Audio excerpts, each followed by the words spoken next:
The temperature of regular stuff is basically just a measurement of the jiggliness of the atoms and molecules that make that stuff up.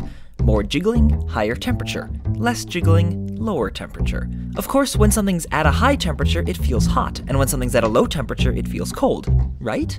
Yeah, not exactly. If you touch a piece of metal and a book that have been sitting in your fridge, the metal will feel much colder than the book. Derek of Veritasium did a great video on this, but you really have to try it for yourself to believe it.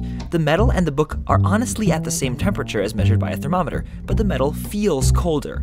This isn't just a trick of the mind, though. We experience the metal as colder than the book for a very physical reason. Metal is a conductor and paper is an insulator, so the energy or jiggliness of the molecules in our hands is absorbed more quickly by the metal than by the book.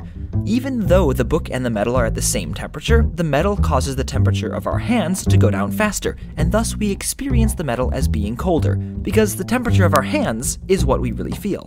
It's like how technically a mercury thermometer really only measures its own temperature, and you can only indirectly measure temperatures of other things by putting them in thermal contact with it. Similarly, the thermoreceptive nerves in our skin can only directly measure the temperature of the skin itself and not of anything else. So when we touch something, we don't feel its temperature, but rather we feel its effect on our skin. That is how much and how quickly it transfers thermal energy, that's the jiggling of molecules, to or from us.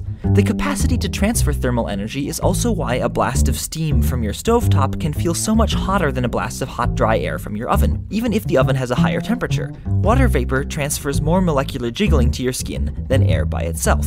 In fact, it's tempting to say that hot and cold are fundamentally different concepts from high temperature and low temperature, even though we usually use the words interchangeably. Hot really means it gives off a lot of energy, while high temperature means it has a lot of energy. And as anyone who's tried fundraising knows, just because somebody has a lot of something doesn't necessarily mean they give a lot of it away.